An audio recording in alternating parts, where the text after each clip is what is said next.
Shalom peuple de Dieu, partout vos amis, c'est bel et bien moi votre humble frère, le frère Jonathan Kiyan, il n'a pas si bino mbote na kombo na Yesu, bino bozalaka branché, pona kolanda émission ya Temps de Gloire Ministry sur Instagram, Facebook, YouTube, pe sur WhatsApp, tika ete nzambe alola apambola bino. L'autre nga tout la thème moko très important, et puis thème na bicho mokono les ali, Dieu est le maître des temps et de toutes circonstances. Bien aimé, biso toyebi Nzambe, c'est le créateur de toutes choses, c'est un maître suprême, yenda kelanga na yo pe biloko nyonso oyo tozomona. Et bon autant tolobi aza maître ya tango pe ya makambo nyonso ekomelaka biso, esengeli toyeba ete temps eza divisé na ba époque, temps eza divisé na ba heure, na ba minute, na ba seconde, na ba mois, biloko wana nyonso ezoconstitue temps. Et bongo circonstance ya makambo nyonso oyo ekomelaka biso, ezala ya esengo pe ya pasi. Yango Bible ezoloba que to rendre grâce à Dieu dans makambo nyonso komela biso parce que Nzambe ndaza maître ya temps pe ya circonstance. Yo na ngai to sala étude ya passage moko pe moto moko biso toyebi malamu pe kombo na ezalaki Joseph. Bien aimé Joseph, avant tout temps la Bible na ngai ki na pesa une histoire moké sur Joseph. Joseph azalaki mwana ya Jacob. Jacob azalaki koko ya Abraham. Oyo azalaki lipasa ya Esaü, o azwaki il pamboli ya Isaac par rapport ya plan ya Nzambe ndenge Nzambe abongisaki makambo ezala. Et bongo Joseph abotamaki na Rachel. Bible lobi Jacob abandaki kolinga Rachel mingi. Et tant a travaillé pas noko na laba pour na Rachel ba pesa ki na Léa. Et le quoi azalaki na amour pour na Rachel ba 7 ans de travail mais car le ko la 7 jours. Et bongo a travaillé ki les sous pour na ko joie Rachel. Et bon, autant sur Rachel, Bibelobi, parce que Jacob aimait Rachel, Nzambe moko a rendre Rachel stérile. Après un temps, Nzambe ko pèse à Rachel moins. Et bon, moi, les bosso Rachel a boté comme on est aquí Joseph. Tant que Joseph a botami, Bibezoloba que Jacob a zaki na amour mingi et pas ya Joseph. Et aux amalams totanga pour nana continuer suite à histoire. Nous allons lire la parole de Dieu dans le livre de Genèse. Chapitre 37, verset 23 jusqu'à 24e verset. Je répète, Genèse chapitre 37, verset 3 jusqu'à 24e verset. Je lis au nom de Jésus. Il fondit pour elle 4 anneaux d'or. Dans ça, les passage plutôt. Exode, Genèse chapitre 37, verset 3. La Bible dit ceci, Israël aimait Joseph plus que tous les autres fils, parce qu'il avait eu dans sa vieillesse, et il lui fit une tunique de plusieurs couleurs. Ses frères virent que leur père l'aimait plus que tous, et ils prirent en haine et ils ne pouvaient lui parler avec amitié. Joseph fit un songe, et il les raconta à ses frères, qui les haïrent encore davantage. Il leur dit, écoutez ces songes que j'ai eus. Il leur dit, écoutez donc ces songes que j'ai eus.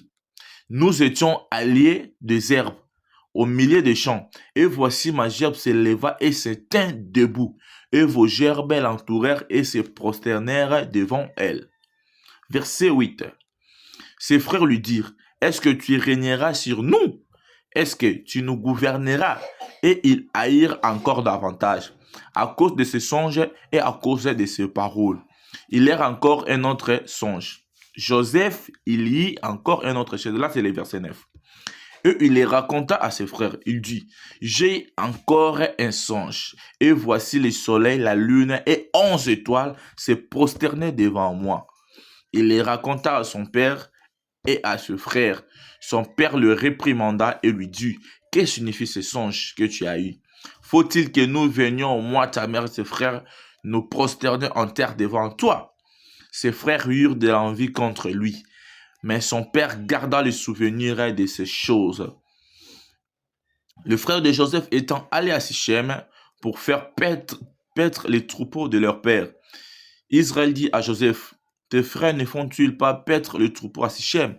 Viens, je vais t'envoyer vers eux. Et il répondit, me voici. Israël lui dit, va, je te prie, et vois si tes frères sont à bonne santé, et si le troupeau est à bon état, et tu m'emporteras de nouvelles. Il envoya ainsi de la vallée de Bron, et Joseph alla à Sichem. Un homme les rencontra comme il errait dans le champ, il le questionna en disant, que cherches-tu? Joseph répondit, je cherche mes frères, dis-moi, je te prie, où ils font paître leurs troupeaux. Et l'homme dit, ils sont partis d'ici, car je les ai entendus dire, allons à Dothan. Joseph alla après ses frères, et il le trouva à Dothan. Et ils les virent de loin. Et en avant qu'il fût près d'eux, ils complotèrent de le faire mourir. Ils se dirent l'un à l'autre, voici le faiseur des songes qui arrive. Venez maintenant, tuons-les et jetons-les dans une citerne, dans une des citernes.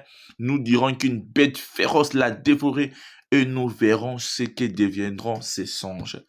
Rubin attendit cela et il les délivra de leurs mains. Il dit, ne lui ôtons pas la vie. Rubin leur dit, ne répandez point de sang. Jetez-les dans cette citerne qui est au désert et ne mettez pas la main sur lui. Il avait dessein de les délivrer de leurs mains pour les faire retourner vers son père. Lorsque Joseph fit arriver auprès de ses frères, ils le dépouillèrent de sa tunique, de la tunique de plusieurs couleurs qu'il avait sur lui. Ils le prirent et le jetèrent dans la citerne. Cette citerne était vide et il n'y avait point. Bien aimé, avant qu'on lise un autre passage, je voulais un peu parler de ce que nous venons de lire. Bien aimé, Bible est clair que le était Israël, ou Israël qui nouveau nom, on nous appelle ça qui Jacob. Abandonné kolinga Joseph. Pe alinga ki kolika bana nyonso parce que azaki mwana o azwaki na kibompaka na ye. Pe asalaki tunique ya couleur ébélée, atonaki robe dans la multicolore. Bien aimé, par là je voulais parler de l'amour. C'est bien d'aimer. Mais quand on aime, on doit faire quelque chose pour la personne qu'on aime. Et dans la famille, parce que tu es bimité moi mon côté okolinga pe bana nyonso ndenge mon côté mais tant ozolinga bana ko sala teke bana nyonso ba remaki yo linga bana wana et ko créer un nakati ya mitema baninga parce que dans verset 4 bezoloba ba frère ya Joseph ba Monique papa na bonga linga ka Joseph mingi koleka bango pe ebotaki likunya kati na mitema na bango pe bana ko zala susu lokola ba mité envers ye. Mais dans verset 5, Joseph a eu songe. Joseph a dit qu'il a une maturité. Après, il a dit que il a eu son noto, il a haine contre lui. Et puis, si on a noto dans mon thème pour le lait, et puis, si on a noto dans mon thème où il a saint, et puis, si on a noto dans mon thème où il a malam, alors il y a un noto où il a l'otaki. Bango ba wiki na bango ndoto mais ba sepela ki na ndoto je fa lotaki te parce que ba comprendre que ndoto lotaki c'est qui a osé la placer supérieur que bango. Joseph a juste sous ndoto mususu na verset 9 pe ayebisi yango lisusu bandeko na mibali bandeko na ye ba sepela ki pe lisusu te o papa na uta lobby agangeli abesengeli ngai na mama na bandeko te ko fuka me pa na yo mais papa na bango abomba ki makambo o na motema. Parce que papa na bango ayebi nani o nzambe azali. Papa na bango soka bomba ki makambo na motema, c'est par sagesse et c'est par la connaissance de Dieu. Mais bandeko na ye, luka bazaki na tena mobeke tena bango ba ki nzambe, ba comprendre ke mutu oyo soto tiki ya dominer biso. Bazo bosa na ete kaka ndeko na bango, bien aimé la famille, soki ata mwana suka tombami, botika ya kende à travers ye akosunga libot. Na famille, soki ata mwana katikata tombami, botika ya kende, bosunga ye amata. Bien aimé, ezaba nzete musu ezaka musika pona obuta buka mbuma. Mais soki bino nyeso bosungani, oya mateli moninga, bo mwana ke moko akoma likolo abandoko buka mbuma po ete bato nyonso baza na se balia tozala motema kofongama envers baninga mais bango bapensaki na angle négatif bazobosana ete so chéri bakomi président famille comme famille présidentielle et puis bénéficier na ba bien bazobosana ete que ceux qui chef akomaki homme le plus riche na tawana balingi ba bénéficier bazobosana ete que ceux qui chef adaki élevé spirituellement balingi ba trouver faveur pe grâce na miso nzambe parce que balingi ba na kati libote ya moto o nzambe atomboli pe apamboli bango boti likunya kati na mitema na bango na place balinga bayini na place ba sepela bakangi kanda na sika bazala d'accord bakomi na makanisi mabe souvent bato bakanisaka mabe pona bato kokamwa te so bato bakanisa mabe pona yo olinga to te bakanisolo mabe osala mabe to malamu bakanisolo mabe kokama de sorte mabe pona yo eza loi ya nature et puis soki na mokili bato ba critiquer yo te bato ba kanisolo mabe te bato ba mabe te pona yo c'est koza tono o eza vide wana eloko te pona vie bato ba critiquer yo na vie bato ba kana yo et bongo Israël a bengi Joseph pour atteindre Joseph pour bandeko na ye Joseph malgré trajet Joseph a joui o papa pesa ki pona bandeko tikela bandeko abandiko kende pona bandeko na bisika bandeko lesa ba troupeau na Sichem et bon comme na Sichem bandeko ne basate bana misusu le kozonga na à cause de désobéissance abati nenga na matete ba ya basate na ozonga nanga mais ça par longo le sous matete à quel sous parfois qui tambo soka sala ki makambo et daki parce que zaki na motema ekolinga. Donc ici on voit que Joseph aimait ses frères mais ba frère nae ba airaki déjà ke bana batum sozo linga ke bana batum sozo sekisa mutum so sele bolam yede azwa mesure mona motema pona yo mutum so sale bolam yede akanga makambo na motema pona yo mutum sus yo kanisa ko sunga yede za kanisa ko boma yo ko sekesa bolingo te soki moda pesio ke lobita kalinga yo mutum so ko pesio lo kana poison pour kufa soki moda yeko lena na matanga e lobite kaza mutum malam ndoke pas comment moda boso na matanga pour vérifier soki vraiment muto ba kana ko kufa kufi.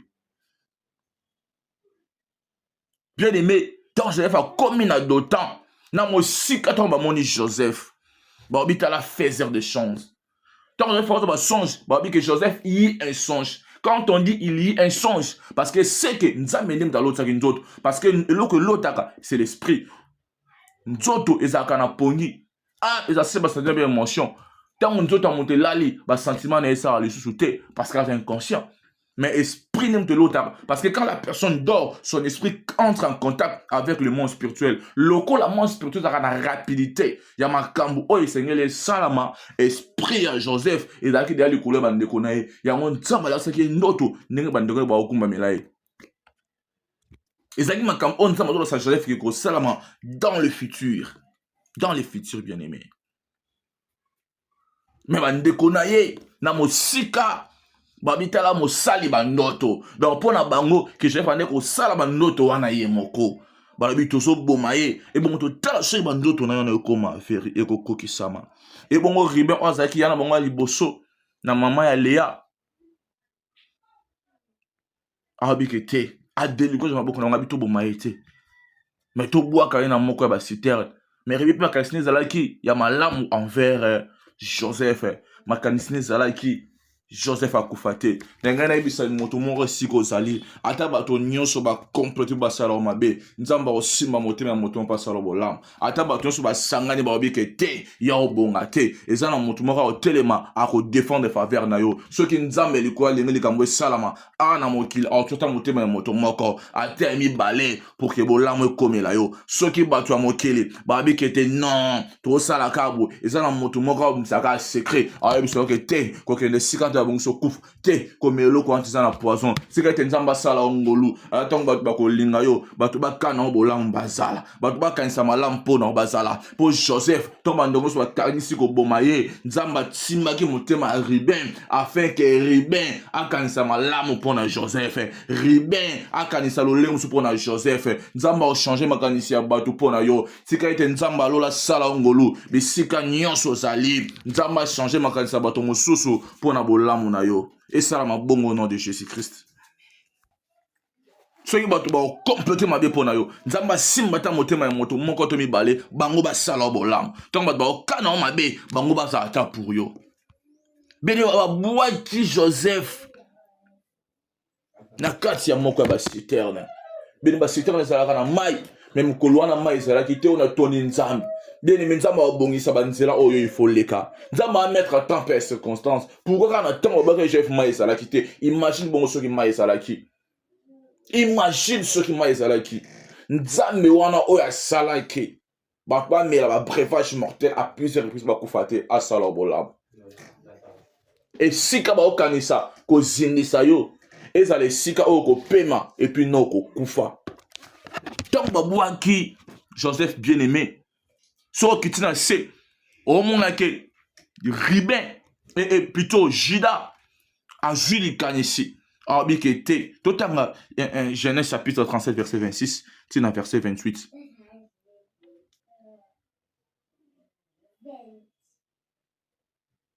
Je lis au nom de Jésus-Christ.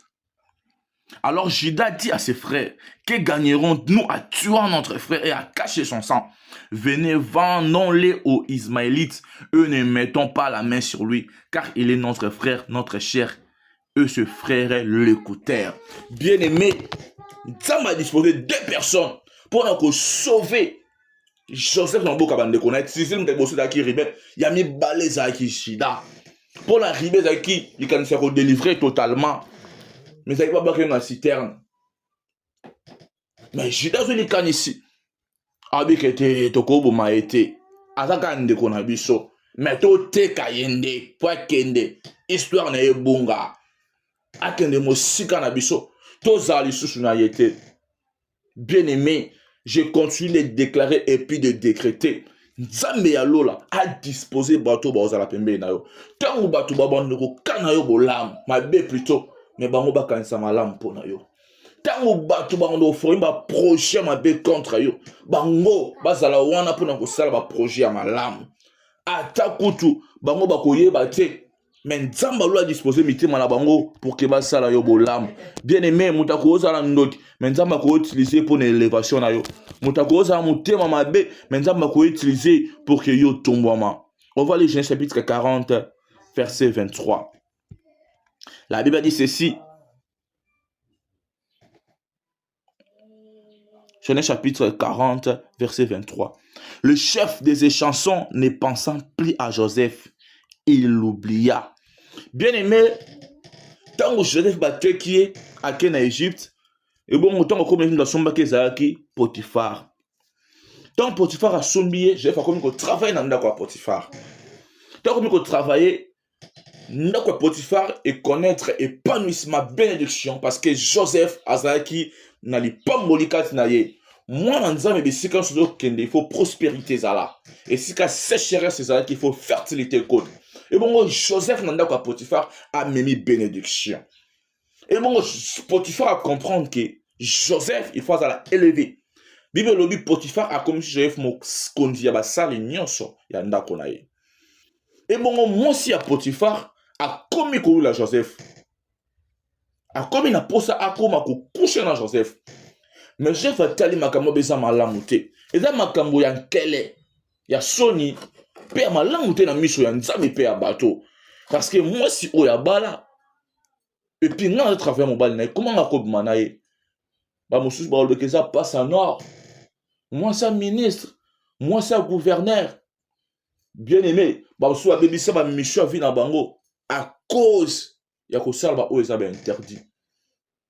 Joseph a se tiendra que ferme jusqu'à ce que moi si à Potiphar a causé les mêmes makambo quand il a violé parce que en eux forcé Joseph a qui manqué bon il lamba n'est-ce que dans autres naïe mobile yaye a ABC mobile le quoi besoin de mobile tu que la ramine est ici makambo super de vérifier raté directement mobile je suis mesure contre Joseph et puis Joseph à côté prison. Bien aimé, si qu'a été au coup juste que au vivre injuste. C'est là au coup juste que au vivre injuste. Kota prison. Pour n'aller kamoye bite le qui m'a l'âme. Que ko vivre boy libre. Pour na be oza ko sala. O bomara batu mutamo na arate menzamba zali. O yibaka. O za criminel. O kota na bandaka bato bomi. Ma yibaka nzamba mona kayo. O joki sana bana mike. O viola na batu. Na bana mike ozo violé. Mais ba ke Nzambe amonaka yo. Tika makambo yo. Nzambe alola za na posa na yo. Mieux vaut okota boloko na makambo yebi te. Ko vivre ko na makambo yebi. Combien lelo baza libre. Mais baza ba bomi. Ba konsu ba prison baza ba innocent. Mais so ba sali makambo wana te. Mais ba koseli ba makambo belé ba na boloko. La plupart ba baza na prison. Ba sali makambo wana te. Mais baza au kama na kati ya prison. Mais aux alliés, probablement en bossala, aux aramons on a mafia. Tika ite Nzambe alo la yo ke la omawa, pe o tika viwana. Joseph na kata prison. Et bongo, kaka na mikolo wana, et chanson ya roi na panetier ya roi Égypte basali mabe contre roi pe pharaon asepeli atindi bango bakei na kati ya prison et bongo e chanson na panetier to bakoti na prison et chanson ezali motu oyo aservaka roi coupe ya vin to ameka ngo ava roi meka et bo panetier naza sokipaka na kolia ya roi et na kati ya prison baseretrouve même prison na Joseph et bon na prison yango prison bakomi sous Joseph mokonzi ya prison tout le monde a que partout où Joseph azokende il marche de gloire en gloire même na prison Joseph a commis sous chef na décalé ko la vie à moto moko moko na lelo bisika nyonso ko nzala nzamba sala mo tout asala mo kilate o nyonso ko simba et pambolama bisika nyonso yo ko lega ceux qui m'a bezala qui babika bolam nzamba sala yo ngolu bisika nyonso ko niata ceux qui bo kaukezala qui fertilité kota parce que moi nzambe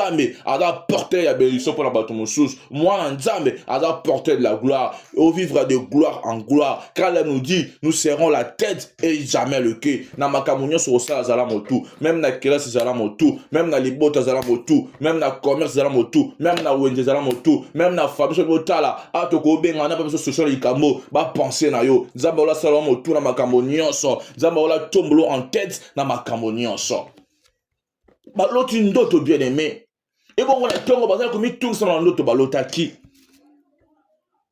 et bongo Joseph na tongo aye et pas na bango atali bango moni bango bazalaki triste pe atuni ba officier ya pharaon mutuna o bazalaki na bango na kati ya prison pona nini bozala na elongi ya mawa boye ba janoli Joseph toloti ba ndoto mais toyebi te elingi kolakisa nene bien aimé Nzambe a préparé ka ba occasion oh yo il faut lekela pour comment on a bola mo Nzambe parce que c'est Dieu qui est le maître des temps et de toutes circonstances donc continuer comme ça l'étude il y a histoire de Joseph bien aimé j'ai fait interpréter une autre chanson abi ndoto oyo loti cela veut dire que dans 3 jours ba obimisayo ozo ko servir coupe na maboko ya pharaon et bon pour na panetier on va interpréter favorablement d'autres chansons. Il parle bien d'autres naïe.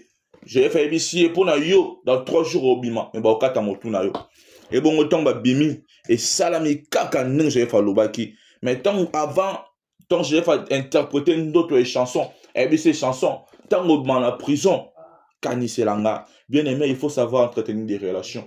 Nous avons écouté sur notre musu na vie pour que vous ayez connexion à vie na yo. Que ça la ka impoli pas bato nyo sorté. Que ça la ka dire pas bato nyo sorté. Bato musu, il faut créer ba relation kati na bango. Bato musu, batika ngomba kene ningwana te. Yebisi atali loba. Autant nzamba ko tombola e pour ka kanisa o lobby.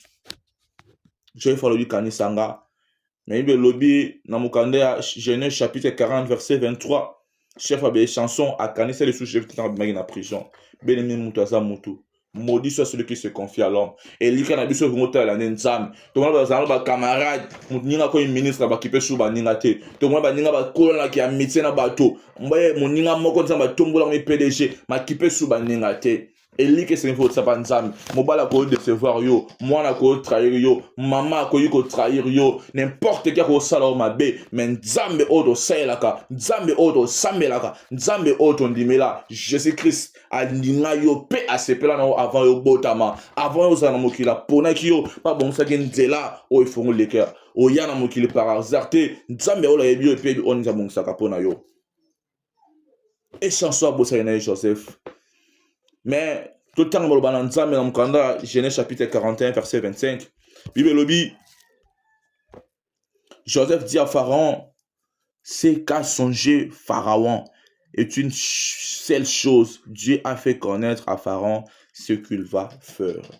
Pharaon l'autre noto. Et bon, on a noté à Pharaon. Pharaon l'autre 7 vaches nègres, il y a 7 vaches grasses. Et troublé Pharaon. Pharaon se battait Nicolas Sanin. Et bon, tant que Luka va interpréter ce mot en athée, maïsé n'a pas pu interpréter d'autres côtés. Et chanson lobby, tout ça qui n'a Israélite mon en prison. Aïe ça, biso ba note auto lotaki. Et puis ba note ne sa meka nenga lobaki. Pharaon lobo ki ko bengae. Mpe ntango Joseph aye, Nzambe asungi ye akoyebisa Pharaon ke ndoto oyo oloti eza kaka ndoto moko. Bandoto na nyonso elingi koloba kaka eloko moko. Ke mboka ekobika 7 années ya abondance et puis 7 années mosusu ekozala ya pasi. Bien aimé, kaka talent oza nango, kaka makoki oyo Nzambe apesa yo, yango nde etombola yo. Joseph a interprété ndoto na prison, mais ndoto a interprété sur epai ya Joseph, epai ya Pharaon plutôt. Pharaon tout ndenge tokosala awa, stratégie tokoki adopté, abinga alingi moto mosusu te, ezalaka yo nde opesa stratégie wana. Joseph apesi stratégie, avec pendant 7 années où il y a abondance, il faut surtout ça la provision. To bomba biloko pour que tant 7 années en nzala ekoya, to zanga biloko koliate. Pharaon bion defo sala wana. Sika ete nzamba sala ongolo. Nzamba sala yongolo. Nzamba sala yongolo. Babi sika o koleka, eza banzela o nzamba bongisa pona yo. Et puis a sala yongolo, même atango sala tenté dans l'un des circonstances, dans l'un des temps, au kouéate, pe okoma ti na bisika Nzambe alinga kokomela. Banzela nyonso koyi kolekela, eza Nzambe na bongisaki. Pour Nzambe neza mettre temps pe à circonstance. Joseph azalaki élevé comme qui premier ministre, avec qui gouvernera ya mboka Égypte. Pe wa azalaki complètement étranger, makoma iko konza wana. Bien aimé, à tous étrangers quelque part Nzambe tombola yo. Ato ke sika bat baye biote, Nzambe wala komisho mokonzi. Ato ko mesika wat batsa yo kabazalate, ozana identité ya kuna te, mais Nzambe ya lola tombola yo, pamba te mokili oyo nyonso eza mokili na ye. Na o déclarer pour na moto mo azali lekisa ba temps moko difficile, lekisa ba circonstances moko compliquées. Nzambe oyo a changé ba temps, pe ba circonstances. Nenga bisu na livre Daniel chapitre 2 a changé ba temps pe ba circonstances nyonso. Nzambe oyo abikisa ka malade, na nenga bisa ndeko moko malade ozo na printer ko sila. Nenga bisa ndeko moko ba promo na printer sila, okobika pe makama malamu. Eza na onka passage. Joseph ta komaki premier ministre en Égypte a pensé sur la capacité à séparer na bateau ba tekaki pour ba ndé ko pousser vers élévation. C'est quand bateau ba sala o mabe ba pousser vers élévation à vina yo. C'est quand mabe ba sala o eza escalier pour koma bisika o Nzamba linga ko komela. C'est quand makamba yo kanisa pona yo Nzambe ya lola a komisho bisika o ya linga ko koma. Joseph a dit à qu'ils ont mérité de me faire du mal, mais Dieu l'a changé en bien pour accomplir ce qu'il avait dit dans sa parole. Dieu ne ment jamais.